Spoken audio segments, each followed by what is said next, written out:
हरे राम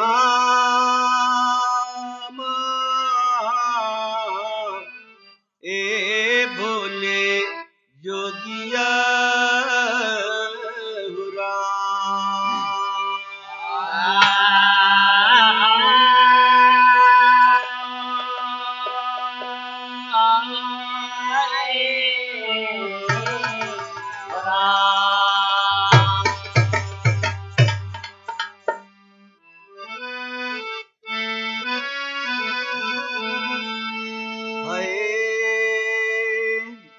तो करी सुमिरनवा हम यो शेष नाग क शेषा होई गल चिमन कयवता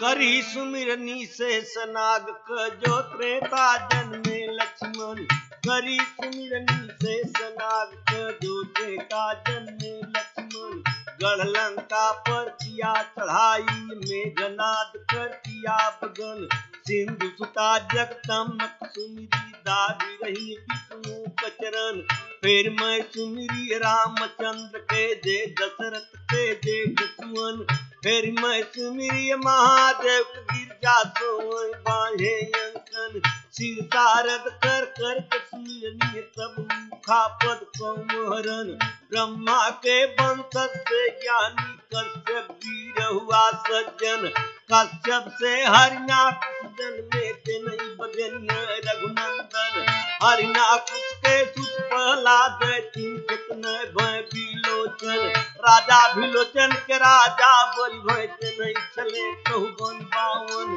राजा बलि के सुजानी बाना दुर्जन माजे कुवन सोईतपुर में करे राज कैलाश पति का करे पूजन कैलाश कर पर सुजानी शंकर जी कर बना भुवन एक समय शंकर के पूज बाना सुर खुशी हुआ मन मन कहे गुरु मोर भारी सभा में सुन बात भाई सब जनियों नेता होई गलत मन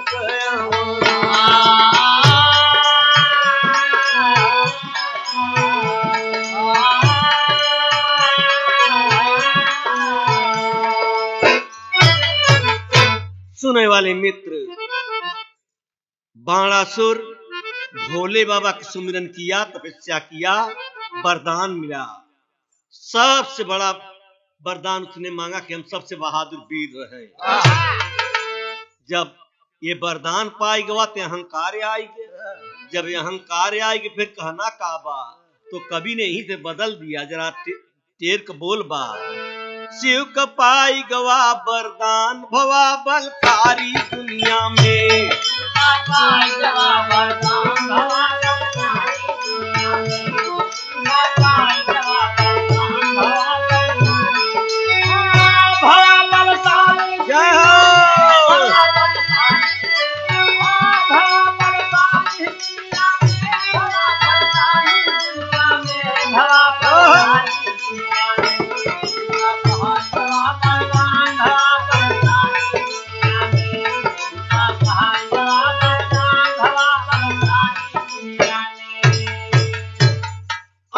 ऐसे नहीं बहुसी मारे घमंड के मारे तो कवि ने कहा शिव का पाई गवा वरदान तो भवा बलकारी दुनिया में हर कई भूजा बदन खजुआई न मानव हारी दुनिया में हर कई भूजा बदन खजुआई न मानव दुनिया में हर कई भूजा बदन खजुआई न मानव हारी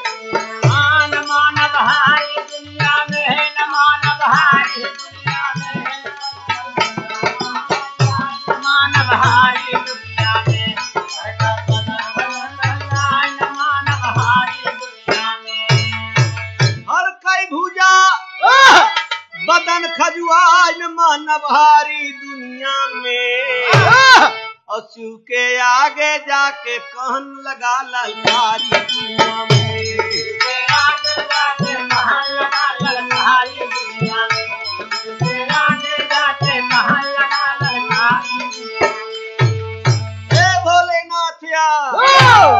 जैसे वरदान दे वैसे हमके दुश्मन बताओ लड़ाई बदे। भोले बाबा बड़े सोच में पड़ कि ई बवाल कहाँ से आए।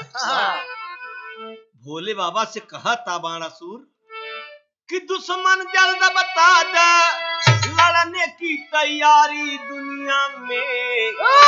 शिव जी दिए पता का ले जाए के गाड़ी दे भवन मजारी दुनिया में। एक पता का दिया, एक झंडा निशान दिया, ये अपने आंगन में गाड़ दो। जब ये गिरे आपस से ये भुजा, जब ये ध्वजा, जब ये झंडा गिरे तब समझ जाना कि संसार में दुश्मन मेरा तैयार हो जाए। जब ये गिरे आपस से तब दुश्मन तैयारी दुनिया में।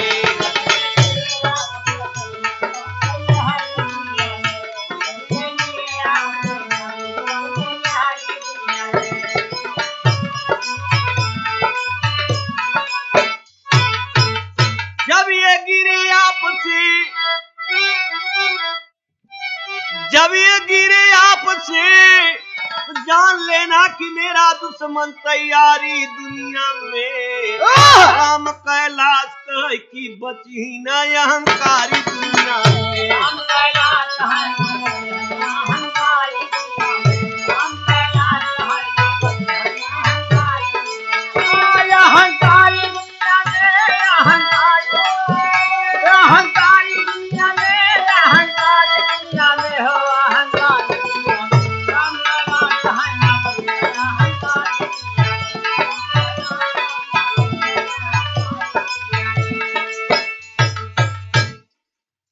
प्रभु जी की माया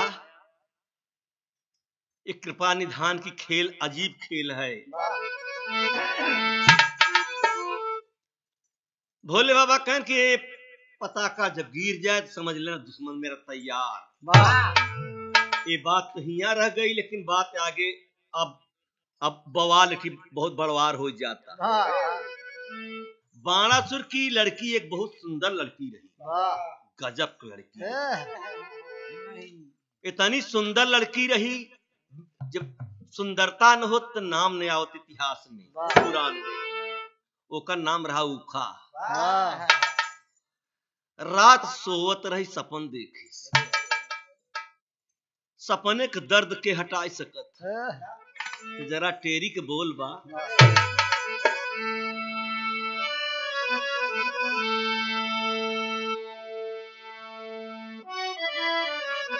हाय सपनवा में कटी गई रतिया, सपनवा में हो राम कटी गई रतिया। उखा चितरेखा से बोलिन बड़ बिहनवा, सपनवा में कटी गई रतिया। उखा चितरेखा से बोलिन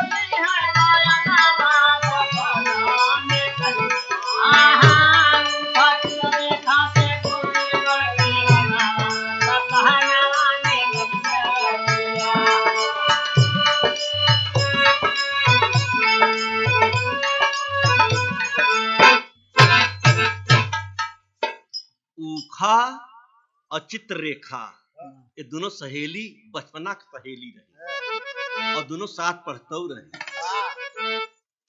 और पढ़त हैं। दोनों सयान हो गई हैं, कम से कम तो दोनों की उम्र 15-15, 16-16 साल की। तो चित्ररेखा से कहत का बा ऊखा कहीं बहन एक बात बताए, लेकिन हमारी बड़ी लाज लागत। अरे कहीं का बात ना बताओ, हमसे न बताओगे तो कैसे बताओगे। ऊखा कहें लाज हमरे लागई, बिना बताए रहू न जा। सोवत रहे पलंग के ऊपर,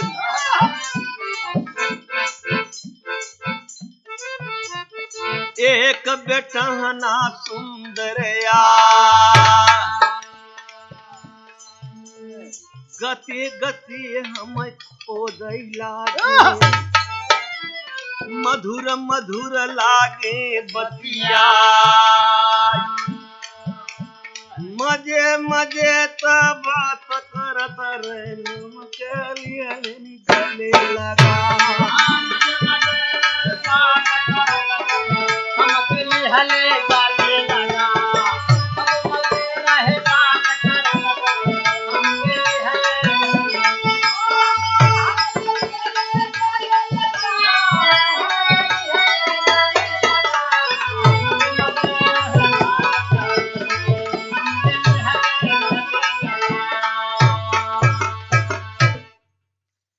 बहन जब हमके खोदे लागे हमके हमके लाग के हमके कजनी के गुदगुदावता हमके सहरान जब बहन हमके गले में लपेटे लागे जब बाहें में लगावे लागे हमके हिला कि हम समुंदर के हिलोर में हाय नीचे जाते हाय ऊपर जाते हमसे बहन रही नहीं जाता अब चित्ररेखा के ही नहीं मालूम बात नहीं होता कि सपने के बाद बताओ होता है तो भाका बहन कहा बताई कहा बहन इतना सुंदर रहा इतना नगद रहा ना इतना नगद रहा ना बहन आज 3 दिन लाज के मारी हम क्यों से कहते नहीं लेकिन 3 दिन हमके पानी दाना पिए हुई ऐसे हमारी आँखें आँखें नाच हम कहाँ पाई कहाँ देख ले इनकी कहाँ काब बताओ कुछ लगवा कहाँ सुन ला बहन मोर की तरीका जब खुल गया आँख कतौना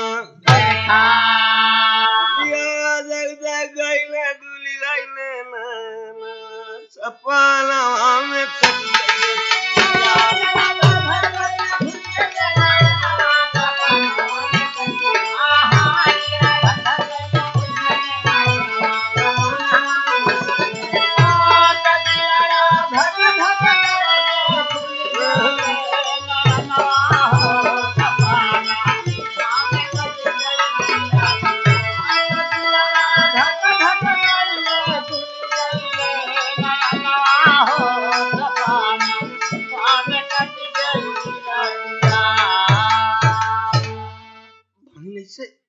जब कहे पगलऊ हम तो कहीं सचमुच तू बतावत इस सपने में तई सपने के बात सुन के इतना दिन कहे बहन सपन सच होता कि झूठ होता का सच होता बहन पढ़ी लिखी लड़की बहन इस सपन झूठ जिन माना इस सपन सच है बहन और जौन सच के मानत हो बहन जी वो झूठ हो बहन चित्ररेखा कहे बोलत है तब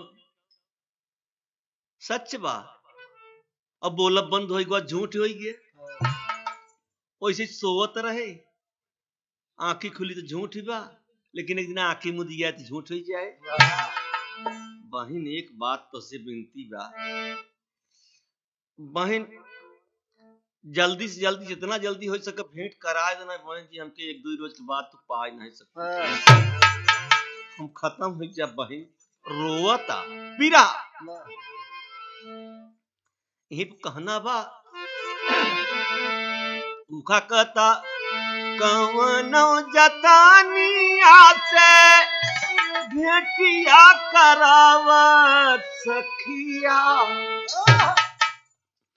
सुधिया वही फूलई नाई हमके दीन रतिया पिया बिना गई रे नहीं मनवा पिया बिना नहीं मनवा पिया बिना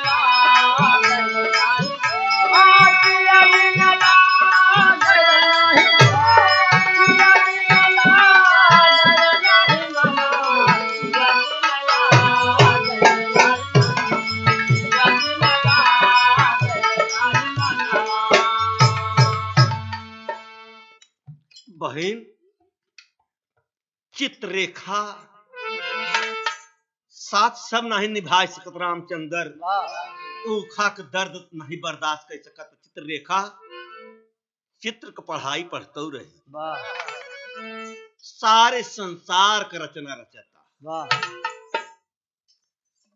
सब ही कचित्र उतार चित्र रेखा रानी। सबहि चित्र उतार चित्र रेखा रानी सबहि चित्र उतार चित्र रेखा रानी। ऐसा कोई नीचे से पाताल से आकाश तक जीव जंतु देवता ऋषि मुनि देवता सब का चित्र बनाया। वाह सब ही का चित्र बनावे चित्र रेखा रानी। ये उखा अपने बलम के ले तू पहचान। अपने बलहमुआ का ले तू पहचान अपने बलहमुआ का ले तू पहचान। अपने बलमुआ के ले तू पहचान। उखा देख जब सजाना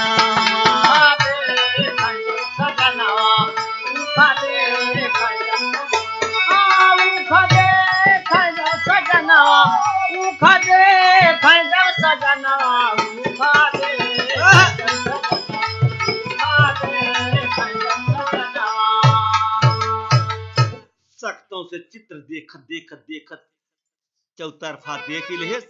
जब अनिरुद्ध जी के कृष्ण भगवान का लड़का प्रद्युम्न प्रद्युम्न का लड़का अनिरुद्ध का जब फोटो देखे तब वही चित्र पर अपन मोहर रगड़ा। तब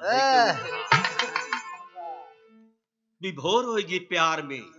चित्ररेखा कहीं का करते है कहा जल्दी से जल्दी इनसे भेंट करावा नहीं तो हम खत्म हो जा। अब चित्ररेखा फंसी क्या बताओ कहा ये सोहितपुर में और कहा वो गोकुल मथुरा में। बहन न भेंट करोबू तो खत्म हो जा बहन। तो चित्ररेखा रथ लईके चलती हली गुजारिया।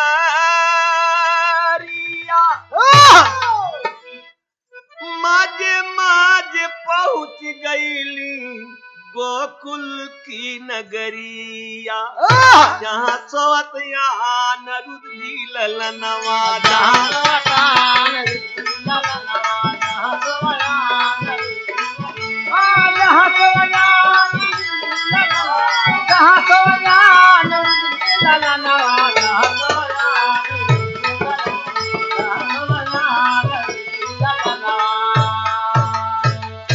जहाँ अनिरुद्ध रात में 12 बजे रात में पहुंची चित्ररेखा रथ लेके। ये दातार सुमिरन किया कि एक आत्मा बच जाती है तो परमात्मा ऐसी बड़ी भक्ति हमारे पास कोई नहीं है हमारे साथ भी निभ जाए। सोवत ललनावा कैली गोरी चोरी। सोवत ललनावा कैली गोरी चोरी। सोवत ललनावा कैली गोरी चोरी।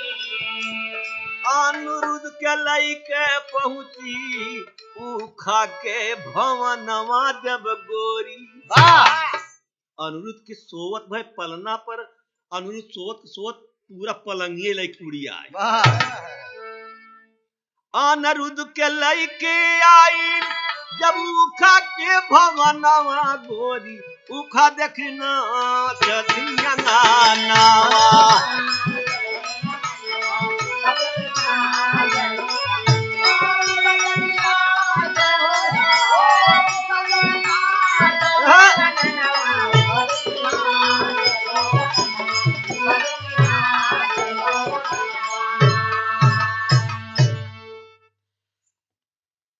चित्ररेखा देखा तारी इतनी खुशहाली नाच उठी।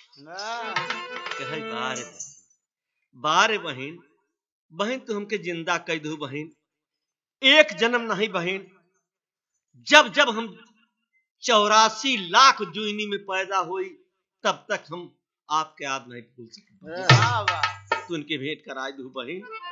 बहन नाराज न हो, अब तू जा सकत हो। अब हमारा चित्ररेखा बगल में निकली चली गई तो ऊखा खोद के लगी जगाने। अब एक कहती मशीन ऊखा का टेम्परेचर हाई बा, धक धकाता, लेकिन ऊखा खोद के लगी जगाने। और अनिरुद्ध जागे तब घबराए।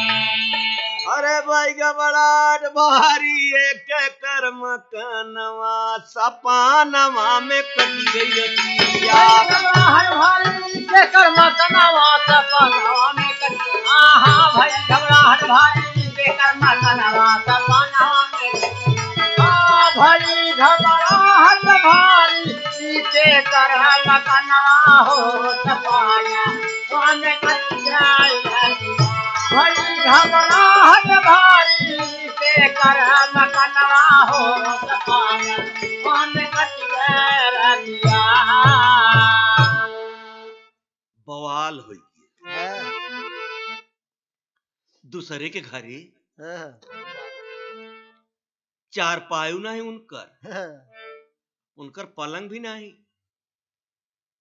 कहे अरे ई का कहाँ लाई आया ही हमें।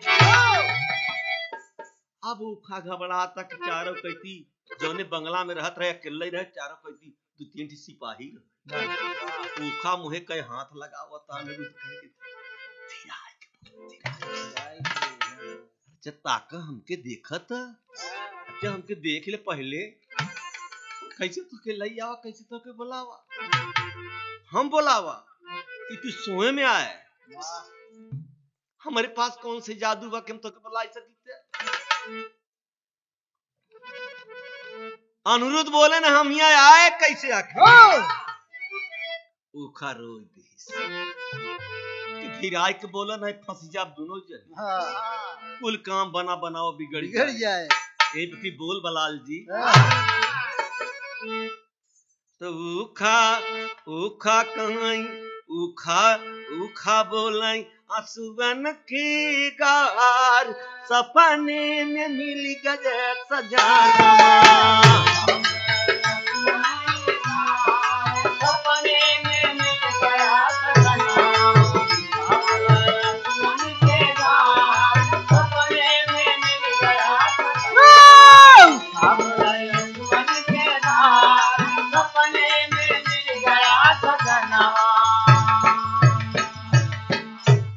सपने में आया हमारी खोद के जगाया। सपने में आया हमारी खोद के जगाया। सपने में आया हमारी खोद के जगाया। हमके जगाया राजा गले से लगाए। अब हम तो इसे कर राजा प्यार सपने में मिल गए सपने में मिल गया सजनवा। सपने में मिल गया सजनवा।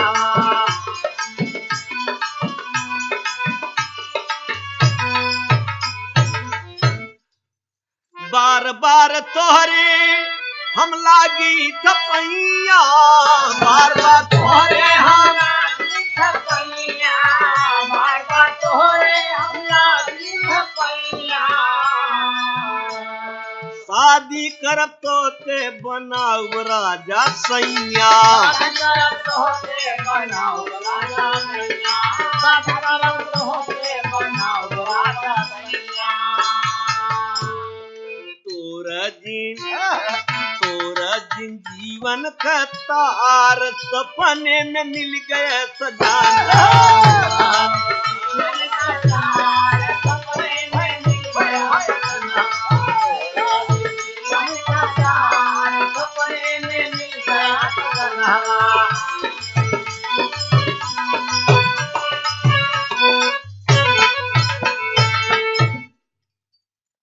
उखा अनिरुद्ध को पांव पकड़े और रोवत जब आंस बहता।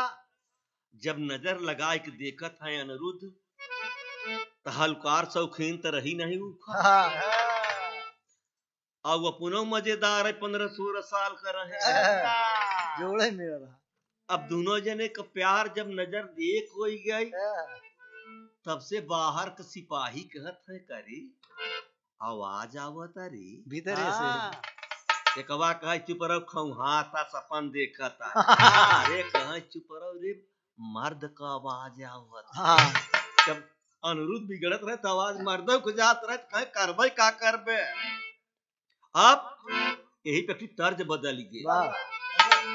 तर्ज बदल के तर्जवा के नमूनवा उहई बा। देवरा सुन बतिया बलम के लिख दे पतिया की नहीं भावई पार खारे नहीं भावई पार खारे नहीं भावई पार खारे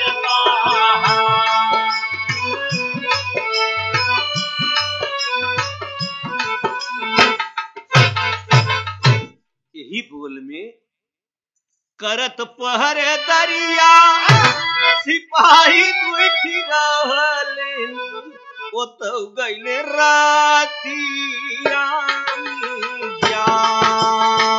तो गईले रातिया में जा।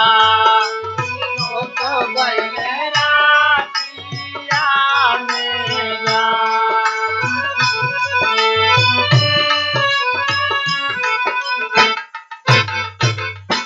दो सिपाही एक बोला कि बवाल हो जाए। हम कहत है बवाल हो जाए, ड्यूटी से निकाला जाबे, मारा जाबे, जेल हो जाए दोनों जने का। मामला जरूर बझावा। कहाँ अब टाइम बा, ज्यादा से ज्यादा 3 बजता, 2:30 के समय बा। चल जल्दी से वो करे बाप से कही आवाज। राजा से खबर दे दी जोन करवे हो तो कराए। सुने वाले दोस्त इतना नहीं, एक वाक रात की चलते ऐसा न हो कि 2 थबरा पावत जाए, 2 डंडा मारा जाए, तब कहा चप के मारे रे हमार भजन कैसे करी। लोहिया दरवाजा लोहिया फाटक लाग का करी रात में रियाई कैसे तोरी। चल सुने वाले दोस्त एकरे आगे फिर का होता।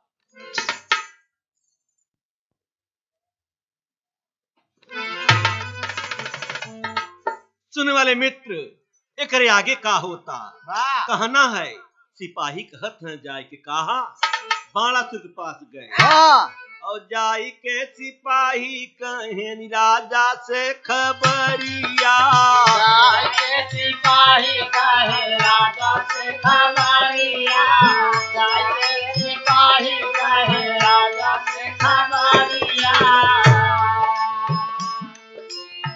छिपा बदमाश बाटई उठा के बखरिया। बदमाश बाटई उठा के बखरिया। बदमाश बाटई उठा के बखरिया। राजा साहब नाराज न हो। पहले तो सोचा कि लड़की भी शायद सपन अपन देखा तो बोलता, लेकिन एक लड़का का भी आवाज आवता। बाणासुर कौआ के उठा, गुस्सा में तनी में सुबेर होता। बाणासुर जब नजर उठावता तो पताका जवन रहा तो जवन भोले बाबा दे रहन कि जब गिरत जान जना दुश्मन तैयार बा, तो पताका गिरा देखा तो बाणासुर देखले पताका गिरा रहले की भेज लागे पकड़ के जावा।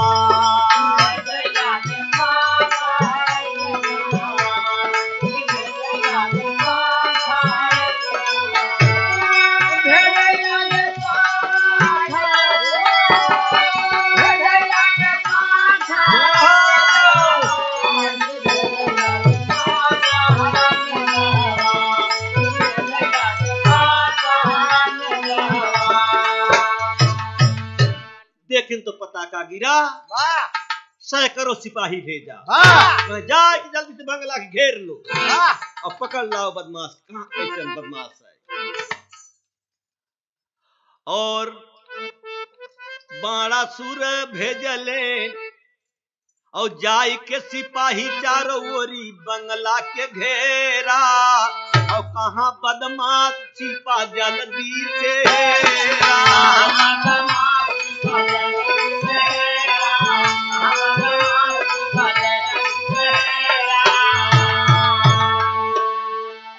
सैकड़ों सिपाही ऊखा के बंगला कि चारों तरफ हाहाकार मच गया बा। जल्दी से निकलो, जल्दी दरवाजा खोलो, हमें खत्म कर दे। अब ऊखा की मशीन ऊखा जब आवाज सुने सिपाहियन का, आप नहीं आप काम सुन के आवाज ऊखा रोवली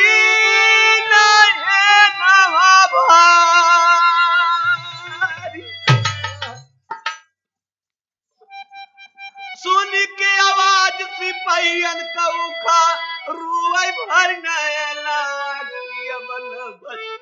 दूल्हा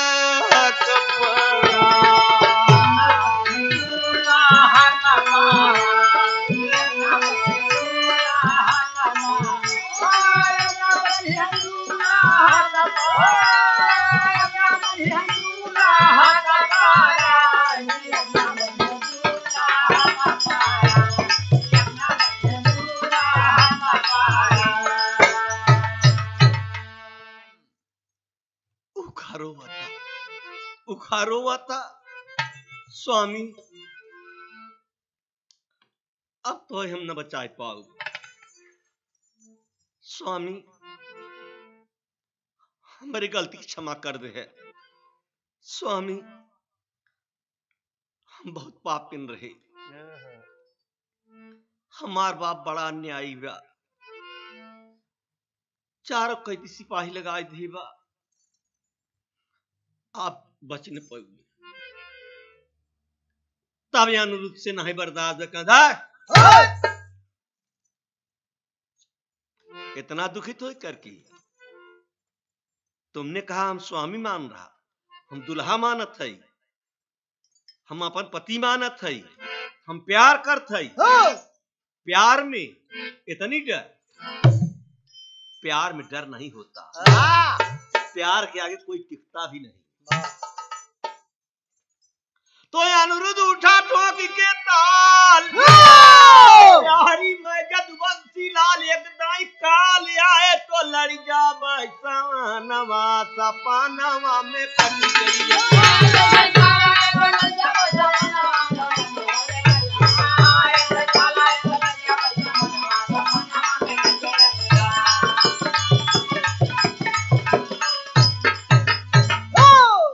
एक दाई देवता नहीं, भगवान नहीं,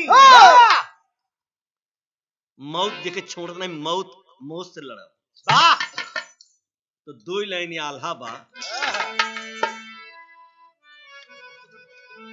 अरे ऊखा का बचनिया सुन के अनिरुद्ध राजा तड़क लागे, सुन ले तू चिरई तनी बतिया रे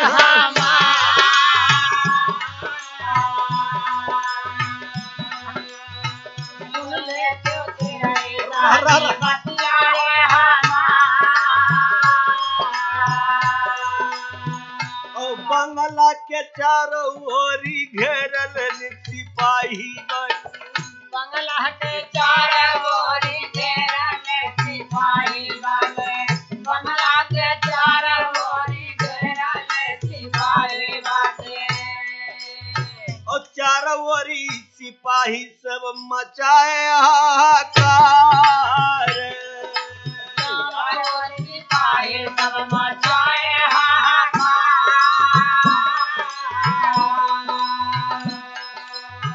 और अब नहीं रुक सकी, दातार के सुमिरन करते हैं, कि वह मारा जब केहू ना जब खुल गईलन फटकवा महाराजा केहू ना सहाय खुल गईले फटकवा महाराजा केहू ना सहाय खुल गईले फटकवा हर खारोवत बाटे सुवन की गार अरे हर खारोवत बाटे सुवन के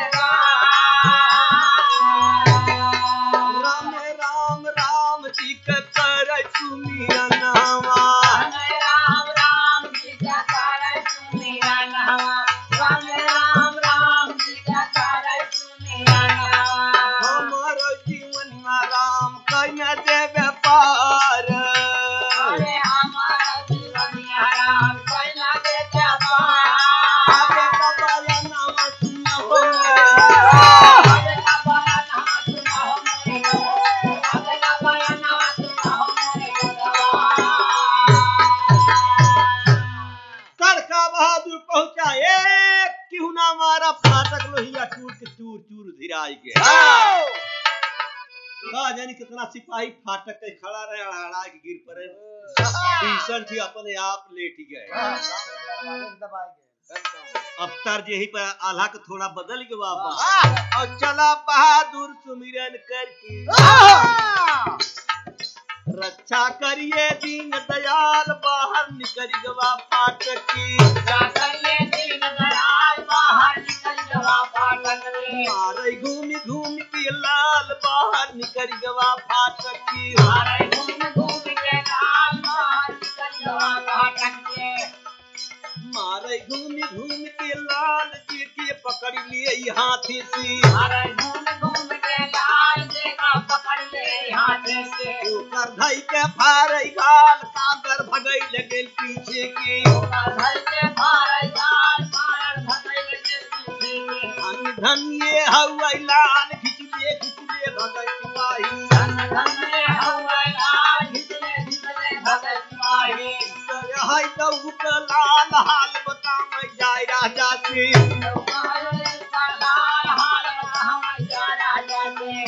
हवाई तो एम काल ऐसे कोई बचे सिपाही ना ए राजा साहब वो लड़का ना हो मालूम हो तो स्वयं काल आई बा जितना सिपाही भेजे रहे सैकड़ों सिपाही सब गिर गए हम तब बाणासुर के घबराहट बाणासुर जान गवा के असली दुश्मन है या भोले बाबा कह रहे हैं जब पताका गिर जाए दुश्मन तैयार मालूम हो तो दुश्मन की है या तो बाणासुर मन में किया विचार और असली दुश्मन है चल के देखी कौन सकल का बाट दुश्मनवा सपनवा में कट गई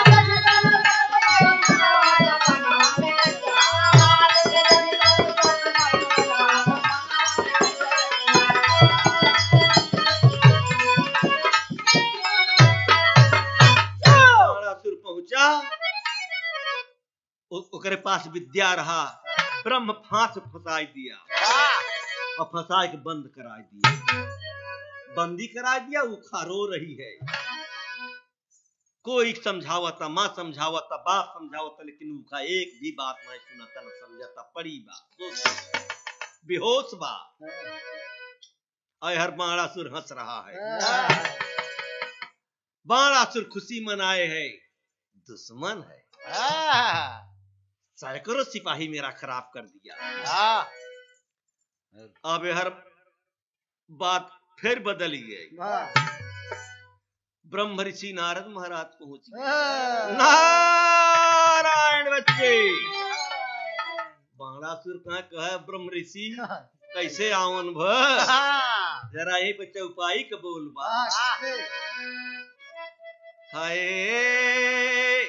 बीता ढेर दिन नारद आए राम राम भजू रामा बीता ढेर दिन नारद आए राम राम भजू रामा बीता ढेर दिन नारद आए राम राम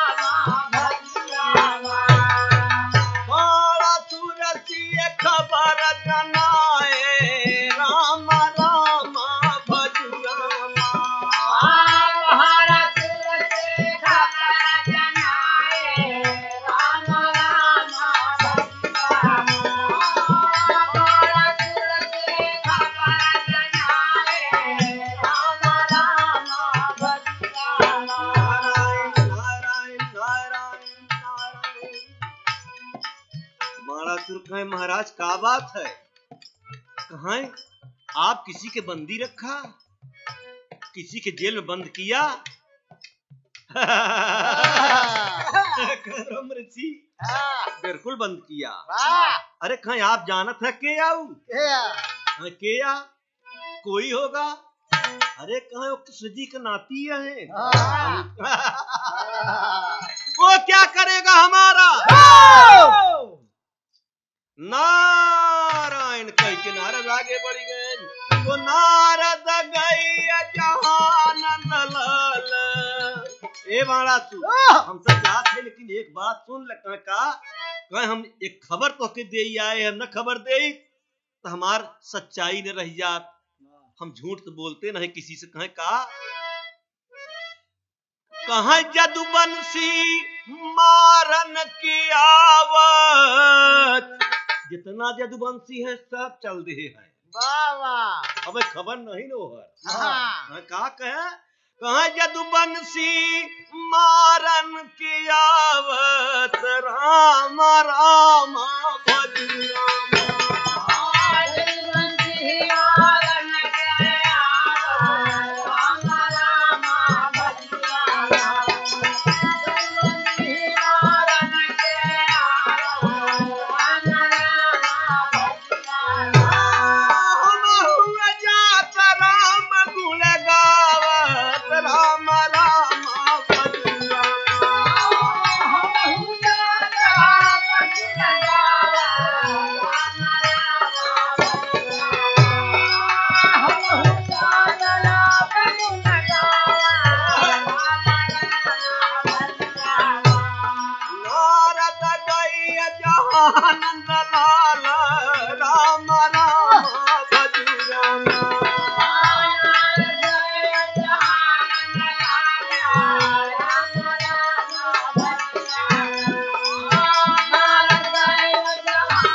गए कृष्ण भगवान के पास।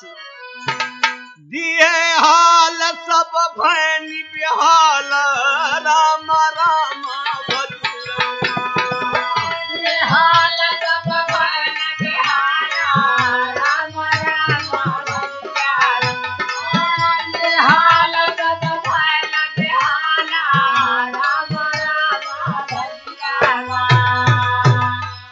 नारद सारी बात बताओ थे कि महाराज आप लोग क्या बंसुरी बजा के मजा ले रहे हैं, क्या मस्ती काट रहे हैं।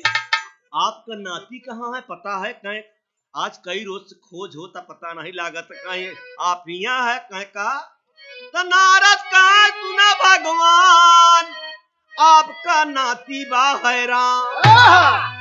का कहे हैरान है सोड़ीपुर में सेवत बाट बंदी खानवा सपानवा में कट गई रतिया।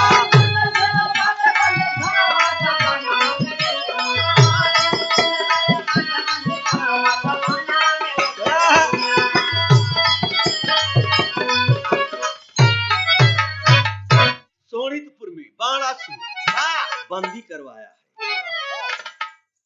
ओखा के चक्कर में कहा नाथ फंसावा। आप कृष्ण भगवान सोच के आप बिगुल बजा। भाई लड़ाई की परी अब तो नाती की छोड़ाना भी है।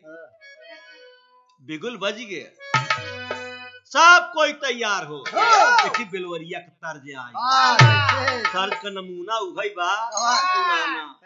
अरे लड़कैया हमारा लड़कैया हमारा जिन जा बलम पर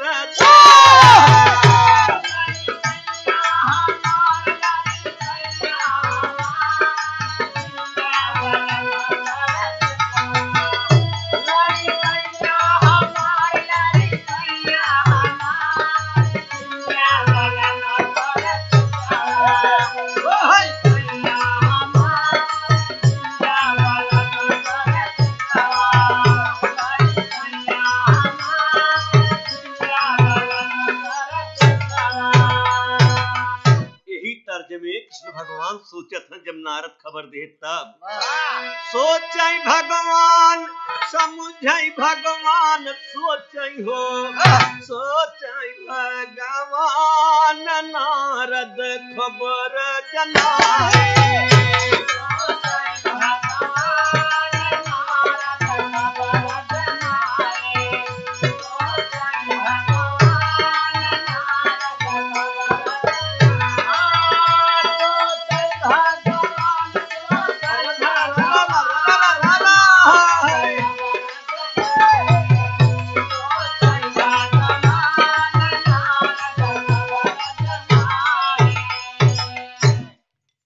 बजा बेगुल डंक बजा बेगुल पलटन सजी भैली जदु बनसिया श्याम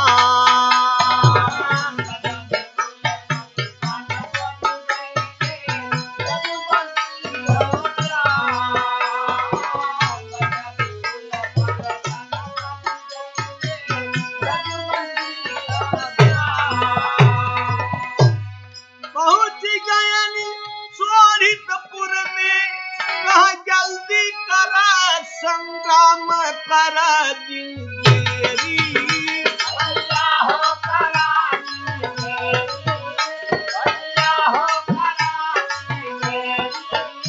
मुरलीधर मुरली तेरी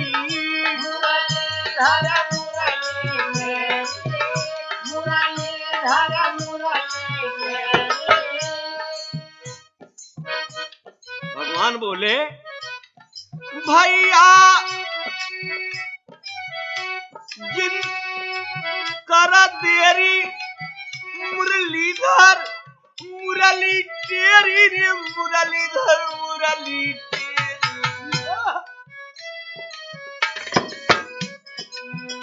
भाई पलटन तैयार जोड़ जोड़ सी भिड़ी गए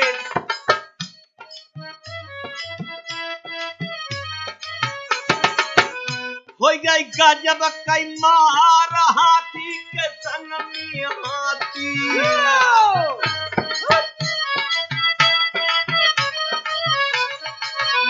मारई तिल्हार घोड़ी ऊपर घाटी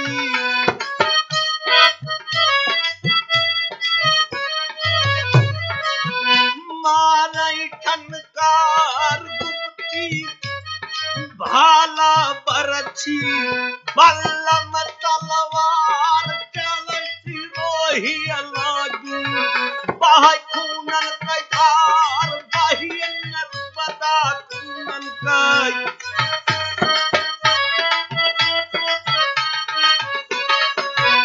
गुप्ती तलवार चलती रोही लागी उड़े खून फुहार खूनन कै नदी बहत बा मचिया हाहाकार बाड़ा सूर्या कलड़ी गे उह गईले निहार शिवजी के तब सुमिरन आए त्रिपुरा शिवजी कैले लड़ाई पुनहु गईले निहार पाऊ धरई भगवन का धनी हो तरता अरे तोहरी महिमा जग में सब करई बखान सब करई बखान नाम खबर जनाए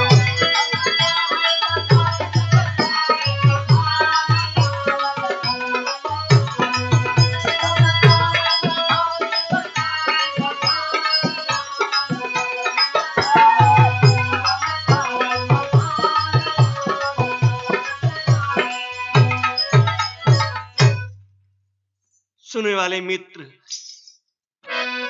आखिर में जितना सोनितपुर के बहादुर रहे सब मारा गए। जब सब हार गए आखिर में बाणा सुरयाय वो भी हार गया। जब गिर गया तब भोले बाबा का सुमिरन करता। भोले बाबा डमरू त्रिशूल त्रिशूल लइको आयन ओ भिड़ गए ओ हार गए। तब पांव भगवान के पांव पकड़त हैं कि हे लीलाधर ये खेल तोहार गजब का निराली बतब सारे संसार नहीं सारे विश्व में चर्चा आपकी है। लड़ाई में सब हार गए तो आखिर गए हर वीर सब मारा, वीर ये हर गए सब मारा और एक एक धाई पछारा, सपनवा में कट गई रतिया। अरे वो हरूखा का राजा हो गई हरनवा, सपनवा में कट गई रतिया।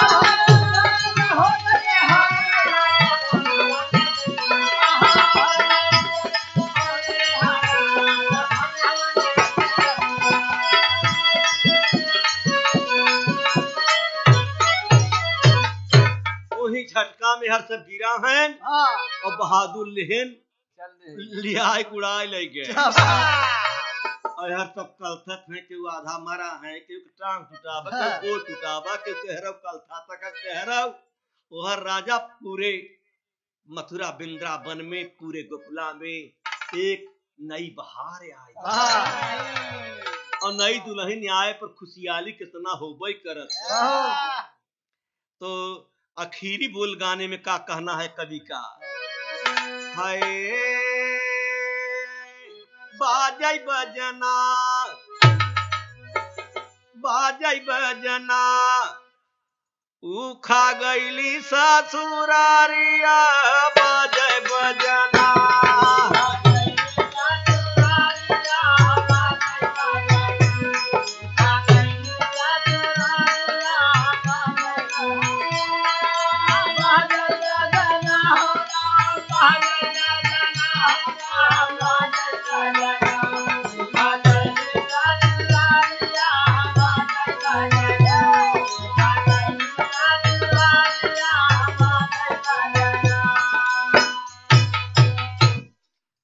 एक नारी के कारण कितना वीर भैनी कुर्बान, एक नारी के कारण कितना वीर भय कुर्बान। और हर में जा मथुरा गोकुला में देवता करे गुणगान, राम बाजै भजना देख आवन नारिया बाजै भजना।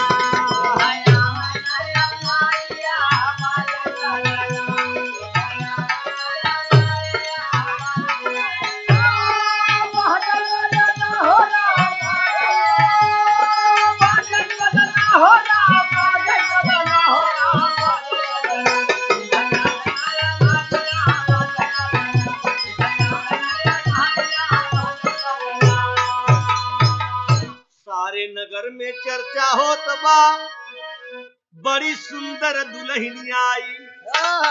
अरे वहर में बाबा नंद देखा मजे मजे मुस्काई, राम बाजै बजना फूली बाट फूलारिया बाजै बजना।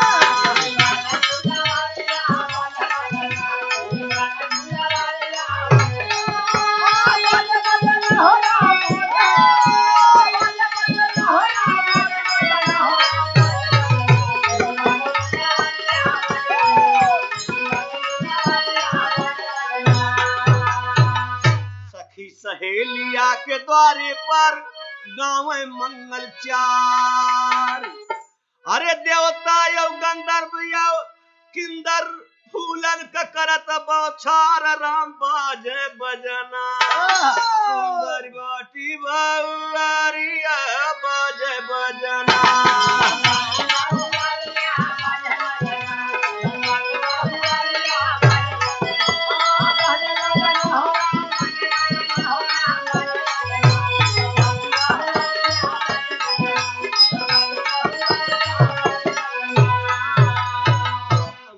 खुशी के मारी गीत गौनई सब बहुत बढ़िया बढ़िया, क्यों कुछ देता क्यों कुछ देता, क्यों आशीर्वाद देता। सासु गोसाई मजे मजे देता है आशीर्वाद। कहाँ जोड़ा अमर रहा दुनिया में सब दिन रहा आवाज, राम बाजै बजना राम बाजै बजना। खुशी में गाँव सब नगारिया बाजै बजना।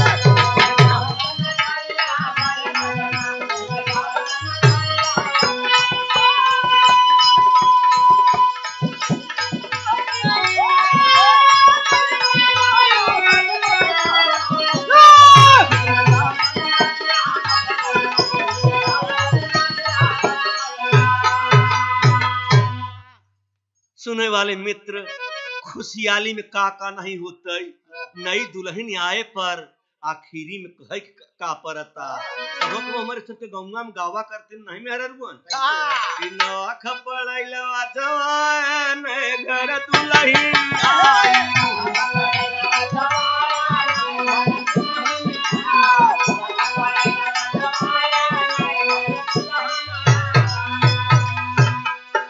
यह तो गीतिया वहाँ पुरानी ये तर्ज आज का तर्ज ना हो, ये जुग जुगान का तर्ज या जब उखा गई है तो उखा के सब सखी सहेली जितना वहाँ देखे मेहररुअन जुटी है सब गावत है का गावत है काई।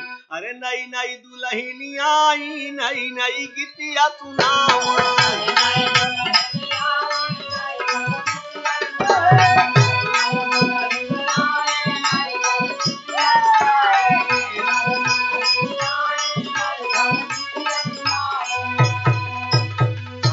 सखिया मिल के बोलाई बोली, सब सखिया मिल के बोलाई बोली, और अनिरुद्ध जी के लगिया बोलाए नई नई गीतिया सुनाए।